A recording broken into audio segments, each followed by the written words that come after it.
Shalom, perkenalkan nama saya Helveria Lindawati Tampobolon, mahasiswa PPG Pendidikan Agama Kristen LPTK IAKN Ambon dalam jabatan 2022. Hari ini 26 Oktober saya akan melaksanakan praktek mengajar ujian kinerja mata pelajaran yang saya ampu pada kelas 6 SD Negeri 055975 Pancur Ido. Selamat menyaksikan, Tuhan Yesus memberkati. Shalom. Selamat pagi semuanya. Mana suaranya? Selamat pagi semuanya. Sehat semuanya? Iya, puji Tuhan kita bisa berkumpul pagi hari ini untuk memulai pelajaran kita Pendidikan Agama Kristen kelas 6. Baiklah, sebelum kita memulai pelajaran kita, mari kita bernyanyi terlebih dahulu. Nanti di akhir lagu kita akan berdoa. Yuk semuanya bernyanyi ya. Ibu tuntun semuanya bernyanyi. Yesus sayang padaku, Alkitab mengajarku, walaupun kecil lemah, aku ini miliknya. Yesus Tuhanku sayang padaku. Itu firman-Nya di dalam Alkitab. Yesus sayang padaku, Ia mati bagiku, dosaku dihapusnya, surga pun terbukalah. Yesus Tuhanku sayang padaku. Itu firman-Nya di dalam Alkitab. Yesus sayang padaku, waktu sakit badanku, aku ditungguinya dari surga mulia. Yesus Tuhanku sayang padaku. Itu firman-Nya di dalam Alkitab. Baiklah, kita bersatu di dalam doa.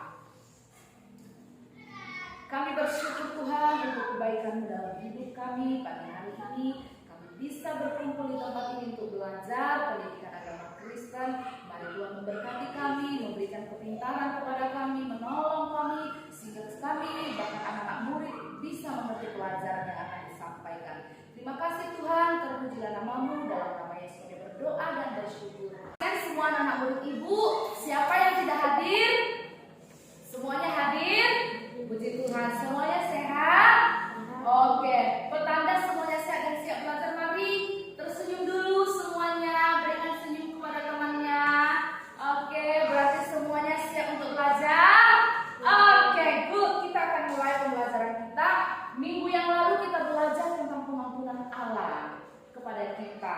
Ya, Allah mengampuni kita dari segala dosa-dosa kita. Dan hari ini pun kita akan masuk kepada pembelajaran kita dengan judul materi pengorbanan Yesus Kristus. Baiklah, Ibu akan membacakan tujuan pembelajaran kita dengan judul materi pengorbanan Yesus Kristus. Nanti di akhir pelajaran ini ada tujuan yang kita berharap itu bisa menambah pengetahuan kita dan kita bisa melakukannya. Karena Ibu semua perhatikan, yang pertama tujuan pembelajaran kita adalah menjelaskan arti pengorbanan Yesus Kristus. Nanti murid-murid diharapkan bisa menjelaskan arti pengorbanan Yesus Kristus. Kemudian yang kedua, menghayati pengorbanan Yesus Kristus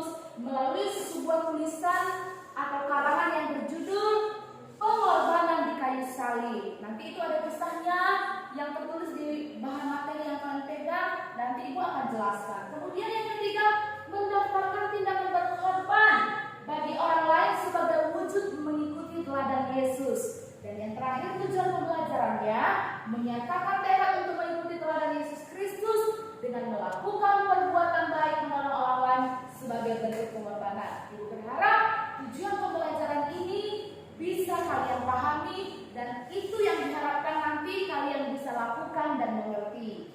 Paham anak ibu? Sebelumnya ibu mau bertanya dulu kepada anak ibu semua yang ada di tempat ini. Pernahkah kamu menolong orang? Pernah. Siapa yang pernah menolong orang, tunjuk tangan? Oke, kamu nak, bagaimana ceritanya? Pernahkah kamu menolong orang? Ya, coba ceritakan. Ya, buat suaranya nak. Dan menolong teman. Oke, tepuk tangan buat temannya. Oke, kamu pernah menolong temannya? Pernah, Bu. Oke, coba ceritakan. Menolong teman saya sedang perlu bantuan dia Iya. sendiri.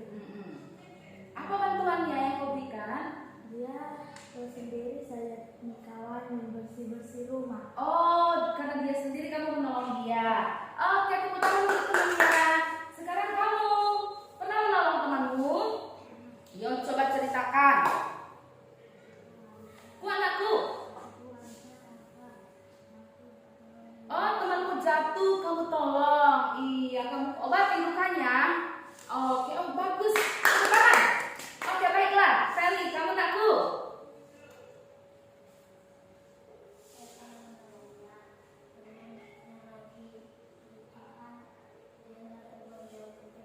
Oh, kenapa dia nggak punya uang? Oh, jadi kamu berbagi jajan? Nggak apa-apa. Oh, bagus sekali, tepuk tangan. Oh, ternyata semua pernah menolong temannya ya. Bagus. Sekarang pertanyaannya, ibu mau bertanya. Pernahkah kamu menerima pertolongan dari Tuhan? Pernah? Bagaimana ceritanya? Coba, kamu pernah menerima pertolongan dari Tuhan? Ya, coba ceritakan.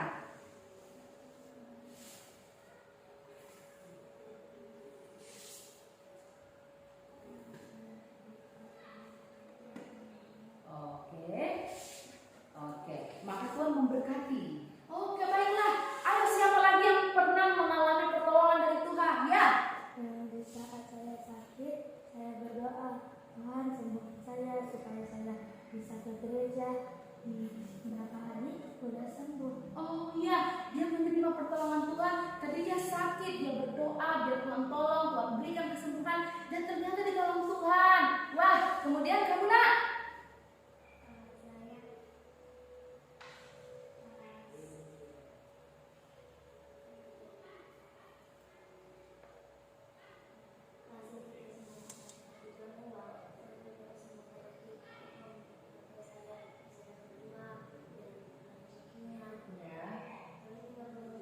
Oh, puji Tuhan.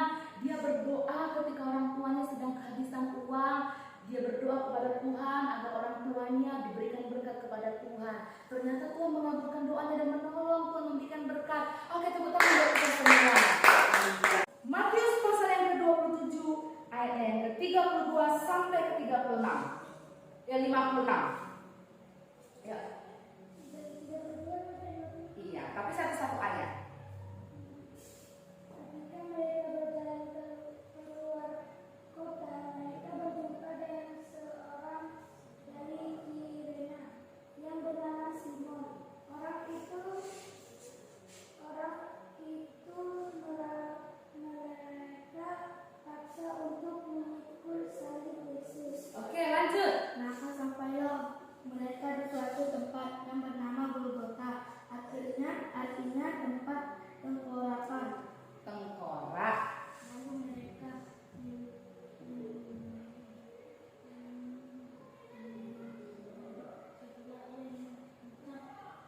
dia tidak mau menang. Lanjut. Buat suaranya nak. Sesudah menyalibkan, mereka membagi-bagi pakaiannya dan membuang undi. Lalu mereka duduk di situ menjaga dia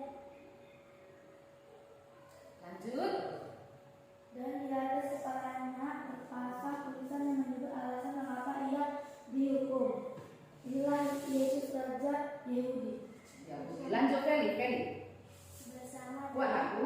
Bersama dengan dia disalibkan, dua orang penyambut, seorang di sebelah kanan dan seorang di sebelah kirinya. Ya, Indo. Orang-orang yang lewat di sana menghujat dia dan sambil mengelengkan kepalanya, mereka berkata, "Hai engkau yang menubuh baik suci dan mau membangunnya kembali dalam 3 hari. Selamatkanlah dirimu jikalau engkau anak Allah. Turunlah dari salib itu." Orang lain Demikian juga imam kepala bersama-sama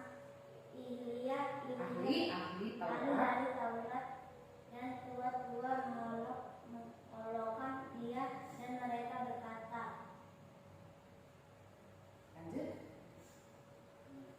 Ayat 42. Orang lain ia selamatkan, tetapi dirinya sendiri tidak dapat ia selamatkan. Ia Raja Israel. Baiklah, ia turun dari salib itu dan kami akan percaya padanya. Ia menaruh harapannya kepada Allah. Baiklah, Allah menyelamatkan dia jikalau Allah berkenan kepadanya, karena ia telah berkata, "Aku adalah anak Allah." Lanjut, Feli. Bahkan penyamun-penyamun yang disalibkan bersama-sama dengan dia mencelanya, demikian juga. Oke, lanjut ke judul Yesus mati. Ayo, Indo, dengan kuat suaranya. Yesus mati. Mulai dari jam 12, kegelapan meliputi seluruh daerah itu sampai jam 3. Kira-kira jam 3 berserulah Yesus dengan suara nyaring, "Eli, Eli, lama sabachthani." Artinya, "Allahku, Allahku, mengapa engkau meninggalkan aku?" Mendengar itu, beberapa orang yang berdiri di situ berkata, "Ia memanggil Elia." Dan segeralah datang seorang dari mereka. Ia mengambil bunga karam, menculapkannya ke dalam anggur asam, lalu mengucapkannya pada sebatang bulu dan memberi Yesus minum. Tetapi orang-orang lain berkata, "Jangan, baiklah kita lihat apakah Elia datang untuk menyelamatkan dia." Yesus bersungguh pulang dengan suara nyaring, lalu menyerahkan bunganya. Dan lihatlah, tabir bait suci terbelah 2 dari atas sampai ke bawah, dan terjadilah gempa bumi dan bukit-bukit batu terbelah. Dan kuburan-kuburan terbuka, dan banyak orang kudus yang telah meninggal bangkit. Dan sesudah kebangkitan Yesus, mereka pun keluar dari kubur, lalu masuk ke kota kudus dan menampakkan diri kepada banyak orang.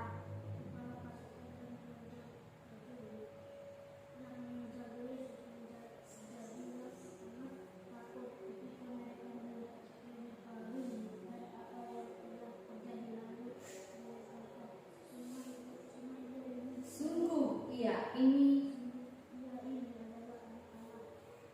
Dan ada di situ banyak perempuan yang melihat dari jauh, yaitu perempuan-perempuan yang mengikuti Yesus dari Galilea untuk melayani dia.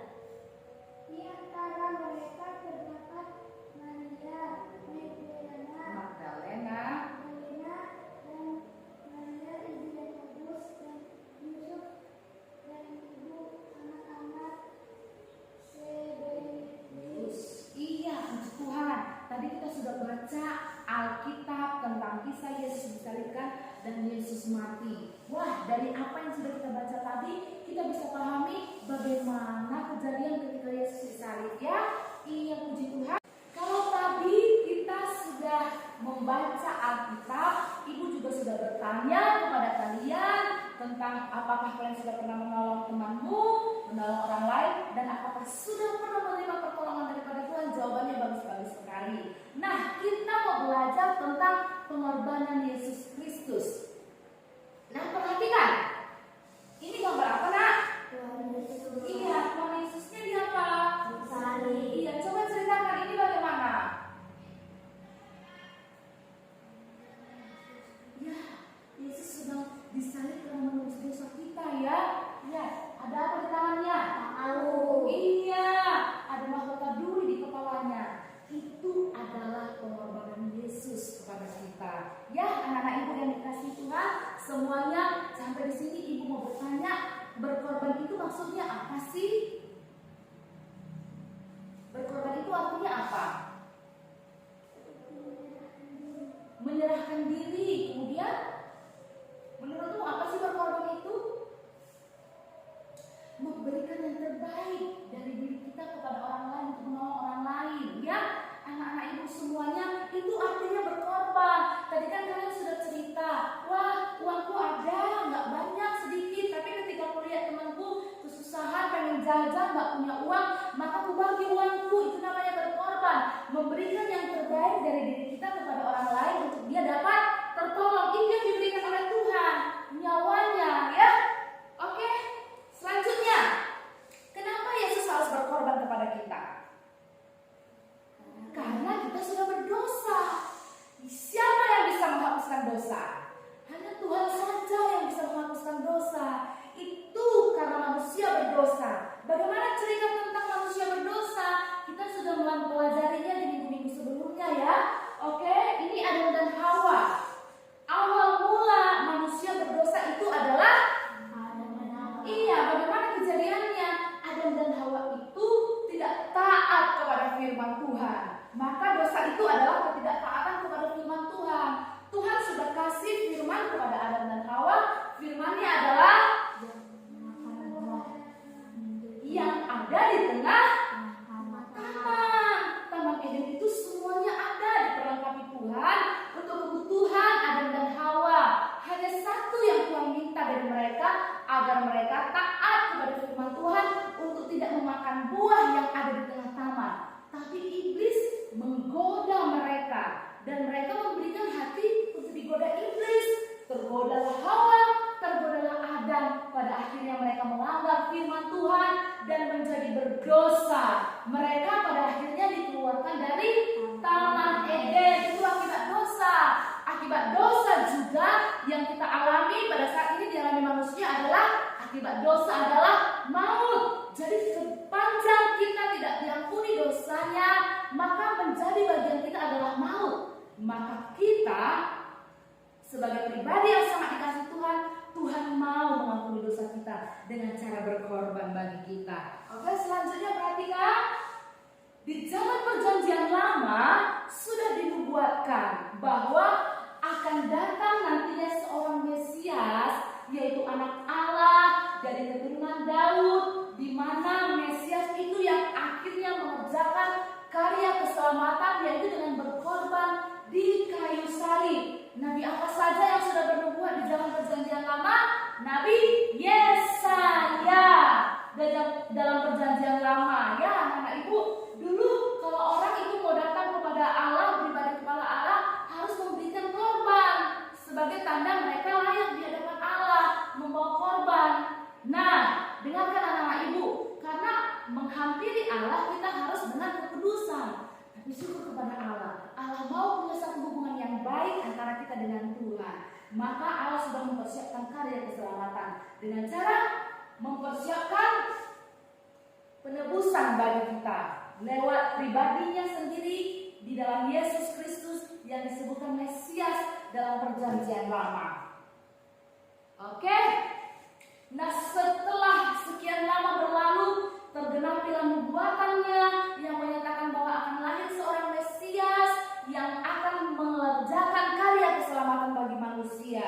Lahirlah dan tergenapilah itu lewat kelahiran Tuhan Yesus. Iya, itu yang nanti akan kita rayakan di bulan Desember, hari Natal.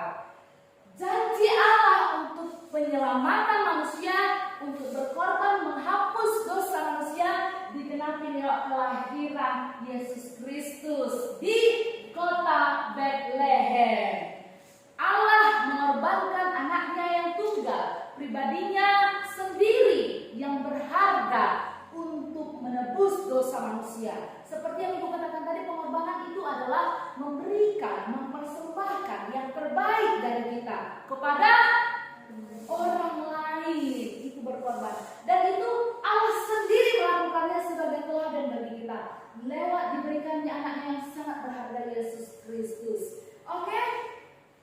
Selanjutnya, kenapa Yesus sampai berkorban buat kita? Karena dia sangat mengasihi kita. Yesus sangat mengasihi ibu. Yesus sangat mengasihi semua anak-anak ibu di tempat ini. Maka Allah berkorban bagi kita, mengampuni dosa kita. Selama pelayanan Yesus di dunia, dia melakukan banyak sekali hal-hal yang luar biasa. Mujizat-mujizat dikerjakannya di tengah-tengah masyarakat bangsa pada saat itu dilakukannya karena Allah Yesus sendiri itu sangat mengasihi manusia. Contohnya perhatikan, ada seorang pengamis tua, ya, masih ingat cerita tentang ini ya? Siapa namanya? Bartolomeus. Matanya buta, ya anak-anak ibu, Tuhan lihat, wah Tuhan menaruh belas kasihan kepadanya. Maka apa yang terjadi? Tuhan menyembuhkannya. Tuhan mencelikkan matanya sehingga dia bisa melihat. Itu karena Tuhan mengasihi dia. Nah, apalagi yang sudah Yesus lakukan sebagai wujud pengorbanannya mengasihi manusia. Orang yang sakit disembuhkan, di peristiwa pesta di tanah air diubah Tuhan menjadi anggur biar orang yang pesta tidak malu, ya. Apalagi contoh mujizat yang dilakukan Tuhan sebagai bukti dia mengasihi manusia. Iya, 5 roti dan 2 ikan. Orang banyak sudah lapar. Yesus kasihan. Gak mungkin mereka dipulangkan dengan kondisi perut lapar. Maka ada yang mempersembahkan 5 roti dan 2 ikan. Yesus berdoa untuk itu. Mujizat terjadi. Semua orang bisa dikasih makan dengan itu. Semua kenyang. Bahkan sisa 12 bakul. Itu karena Tuhan mengasihi manusia. Oke? Nah, perhatikan. Dalam pelayanan Yesus juga di dunia, selain Yesus melakukan banyak sekali mujizat untuk menunjukkan kasih-Nya, nah ada banyak orang yang bertanya-tanya, siapa dia? Kenapa dia luar biasa saktinya? Begitu ya, bisa melakukan mujizat. Siapa dia? Nah, satu kali Yesus berkata bahwa dia adalah Mesias yang sudah dibuatkan dalam perjanjian lama. Banyak orang gak terima. Kenapa? Yesus itu kan anak Yusuf dan Maria. Pekerjaan ayahnya yaitu Yusuf itu apa? Hanya tukang kayu. Banyak orang tak terima, termasuk ahli Taurat dan orang Farisi. Sebab mereka tidak terima bagaimana Yesus mendeklarasikan dirinya adalah Mesias, maka orang-orang itu menangkap Yesus. Semua ini sudah dituliskan agar tergenapilah firman Tuhan, Yesus berkorban di kayu salib. Nah, perhatikan kembali. Pada akhirnya, karena banyak orang tidak terima tentang pengakuan yang Yesus sampaikan bahwa dia adalah Mesias yang dijanjikan itu, orang tidak terima, maka Yesus disalibkan. Apa yang Yesus pikul? Kayu salib, ya. Secara fisik yang Tuhan pikul saat itu kok kayu salib. Tapi ibu mau katakan sebenarnya yang Tuhan pikul itu adalah dosa kita, ya. Yang Tuhan pikul itu adalah dosa kita. Yesus harus berkorban di kayu salib untuk penyelamatan manusia. Jadi anak-anak ibu mau sampaikan kepada kalian, Yesus sudah menghapuskan dosamu nakku, dosamu semua. Maka jangan lagi hidup dalam dosa. Jangan lagi berbuat seperti apa yang kau lakukan yang tidak berkenan di hadapan Tuhan. Kita harus menghargai salib Kristus. Siapa sih yang mau disalib? Siapa mau disalib? Kalau kamu Mindo bersalah, kemudian untuk menebus salahmu dia harus disalib, mau gak? Gak mau mati itu dia. Hanya Yesus yang mau mati untuk dosa yang tidak dia lakukan, dosa manusia. Karena dia Allah, hanya Allah lah yang mampu untuk menghapuskan dosa. Allah itu adil, tapi Allah itu penuh kasih. Dengan kasih-Nya dia menghapus dosa kita, menyelamatkan kita. Dalam keadilannya harus ada yang membayar dosa itu. Maka Yesus sendiri, dia pikul salibnya, banyak orang dalam penderitaannya, banyak orang yang menghukum dia. Apa yang terjadi ketika Yesus pada saat mau disalib, ketika pikul salibnya? Apa yang terjadi? Dicambuk, kemudian apa lagi? Disiksa, apa lagi? Dihina, apa lagi nakku? Apa saja penderitaan Yesus? Dicambuk sampai luka-luka badannya. Kemudian dipaksa pikul salib, padahal salibnya itu udah sangat berat sekali. Ya, itu yang Yesus alami. Itulah pengorbanannya. Untuk siapa itu? Untuk saya, bilang. Untuk siapa itu? Untuk saya. Yesus berkorban untuk saya, yuk. Yesus berkorban untuk saya. Iya. Inilah pengorbanan Yesus untuk kita manusia berdosa. Ya, seharusnya di sini siapa? Kita. Iya, seharusnya di sini ibu. Seharusnya di sini kamu. Tapi karena Tuhan sangat mengasihi kita, Tuhan gantikan itu. Bukan kita yang dikasih salib, tapi Yesus sendiri. Dia berkorban untuk kita. Luar biasa ya, pengorbanan Yesus luar biasa. Sampai dia diberikan mahkota duri, tangannya dipaku, lambungnya bukan dicampur, lambungnya disusut juga. Ya, sudah perih, disiram lagi air asam. Perih kan? Itu karena dia berkorban. Yesus berkorban untuk saya, Yesus berkorban juga untuk kamu anak ibu. Ya, perhatikan. Yesus sudah menunjukkan teladan pengorbanannya kepada kita semua yang ada di tempat ini.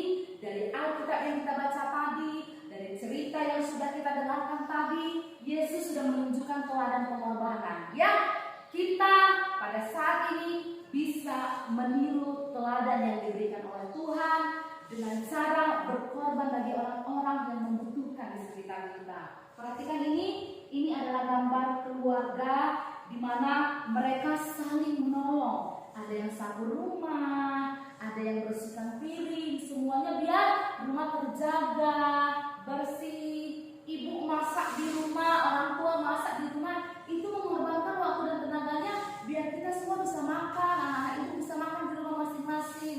Orang tuanya bekerja, jerih lelah ya, di luar ada yang mencangkul kalau di ladang, apalagi mungkin supir, mungkin pekerjaan di luar, semua dikerjakan karena orang tua mau berkorban bagi kita anak-anaknya. Itu pengorbanan dengan keluarga. Apa yang bisa kamu lakukan? Berdoa untuk orang tua kita. Kemudian ikut bantu-bantu pekerjaan rumah boleh. Kalian kan sudah kelas 5, sapu rumah, bersihkan rumah, cuci piring juga bisa ya. Oke, kamu pernah cuci piring? Iya, untuk membantu ibu di rumah. Apalagi teladan yang bisa kita lakukan sebagai bukti bahwa kita sudah menerima pengorbanan Yesus, maka kita pun perlu meneladaninya. Nih, ada orang yang mengemis ya. Nah, udah gak punya uang lagi. Kalau kamu lewat nakku, kalau kamu masih punya uang jajan, boleh kasih ya, memberikan kepada orang yang membutuhkan. Itulah kita menunjukkan pengorbanan kepada orang lain. Ini apa lagi nak? Ada juga seorang ibu-ibu atau nenek sudah meminta-minta gak sanggup lagi, diberikan ya. Oke, salah satu menunjukkan bahwa kita meniru atau meneladani perbuatan-perbuatan baik yang pernah dilakukan oleh Yesus dalam sehari-hari, kita juga bisa melakukannya sebagai bukti pengorbanan kita ya. Teladan bagi kita ya, anak-anak ibu semua teladan. Pelajaran berharga apa yang dapat kamu pelajari dari kisah pengorbanan Yesus Kristus untuk menebus dosa kita? Pelajaran berharga apa yang bisa kamu ambil? Pelajaran berharga apa yang bisa kamu ambil setelah mendengarkan kisah tentang pengorbanan Yesus? Oke, pelajaran tentang berkorban untuk orang lain. Siapapun itu ya nak. Oke, siapa lagi yang bisa jawab? Pelajaran berharga apa yang bisa kita ambil dari kisah tentang Yesus, pengorbanan Yesus Kristus? Makna apa yang bisa kamu ambil? Agar kita tidak sombong dengan orang lain. Agar kita tidak sombong dengan orang lain. Kita kan sudah ditolong Tuhan, iya kan? Tuhan kan sudah berkorban untuk kita. Jadi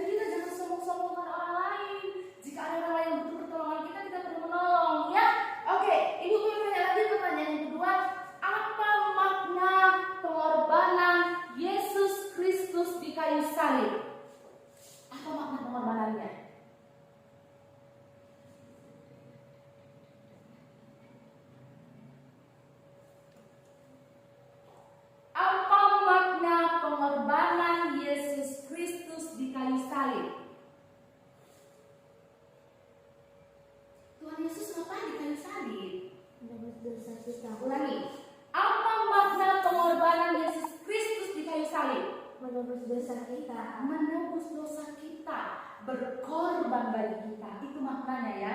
Itu teladan yang Tuhan berikan. Bukan Yesus sebenarnya yang harus di situ, tapi kita manusia. Yesus berkorban untuk menghapuskan dosa kita. Nah, carilah beberapa informasi untuk mengerjakan tugas-tugas yang sudah Ibu berikan kepada kalian. Yang pertama, kedua, dan ketiga. Kamu bisa gali informasi dari buku yang sudah kamu punya. Jawablah soalnya. Nanti masing-masing kalian akan mempresentasikan hasil dari kerja kalian di depan sebagai penilaian. Paham nak? Oke, silakan mengerjakan. Sudah siap untuk mempresentasikannya ke depan? Sudah. Oke, Ibu persilahkan. Pertama kepada anak Ibu. Iya, silakan maju ke depan. Yang diberikan uang pengorbanan pulpenku menjadi berkurang. Menghibur teman yang sedih karena perjalanannya mati. Yang dikorbankan waktu pengorbanan, waktu bermain saya berkurang. Membagikan makanan saya pada teman di kelas yang tidak sempat sarapan. Yang diberikan makan pengorbanan, makanan saya berkurang. Memberikan uang pada pengemis di pinggir jalan. Yang dikorbankan uang pengorbanan, uang jajan berkurang. Mengantarkan teman ke rumahnya karena tidak dijemput orang tuanya. Hal yang diberikan tenaga dan waktu pengorbanan dan waktu. Oke, sudah. Oke, tepuk tangan untuk Sindo. Ada yang mau kasih tanggapan? Iya, nak? Apakah kamu melakukannya? Iya. Iya. Oke, dia melakukannya. Oke, kasih jempolnya buat temannya. Iya, silakan duduk. Yang kedua, buatlah sebuah puisi atau doa sebagai karya tulis dengan tema Yesus Kristus mati untuk menebus dosa saya. Silakan. Iya.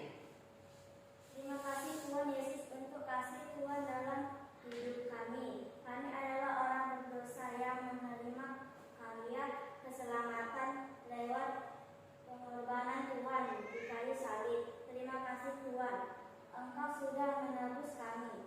Biarlah Tuhan kami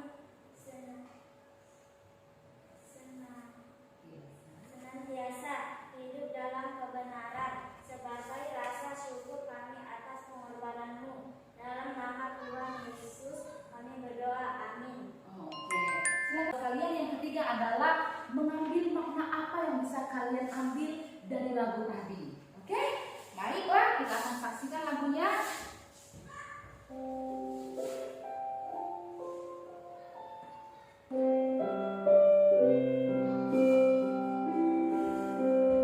Yesus sayang padaku, hakikat mengajarku, walaupun kecil lemah, aku ini miliknya. Yesus sayang padaku, hakikat mengajarku, walaupun kecil lemah, aku ini miliknya. Yesus Tuhanku, sayang padamu. Itu firman-Nya di dalam Alkitab. Silakan untuk maju ke depan.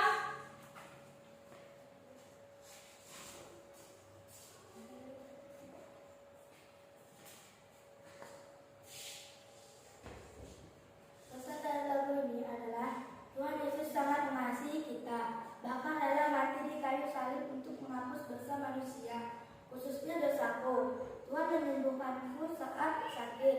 Yesus selalu berjanji untuk selalu bersamaku. Oke, tepuk tangan untuk makna yang sudah disampaikan. Silakan duduk. Iya, maknanya luar biasa ya, menunjukkan pengorbanan Yesus kepada diri kita yang kita bisa lihat dari lirik lagu tadi. Anak-anak itu semuanya dengan pembelajaran hari ini, materi yang sudah kalian dengar, tugas-tugas yang sudah kalian selesaikan dan kalian presentasikan, semuanya tanggapan yang sudah kalian berikan. Ada pertanyaan? Semua paham? Puji Tuhan.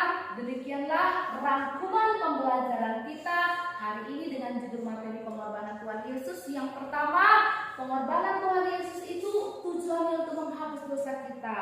Tadi Ibu bilang berkorban itu adalah mempersembahkan yang berharga dari diri kita, dan Yesus sudah melakukannya. Kemudian lewat materi tadi kita sudah belajar dan menghayati bagaimana Tuhan berkorban dengan segala hal yang tidak enak yang dialami untuk kita.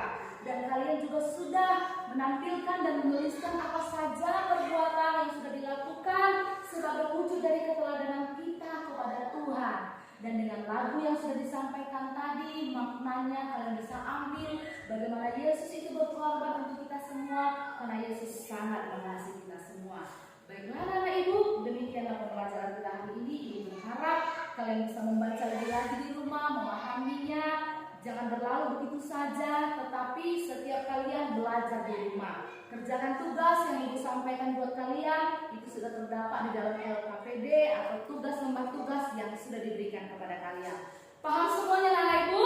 Paham, Bu. Baiklah, kita akan jumpa lagi di kesempatan berikutnya dalam pembelajaran kita pendidikan agama Kristen. Kita akan tutup pelajaran kita hari ini dalam doa. Anak ibu satu orang maju ke depan untuk memimpin doa. Ya, Rita.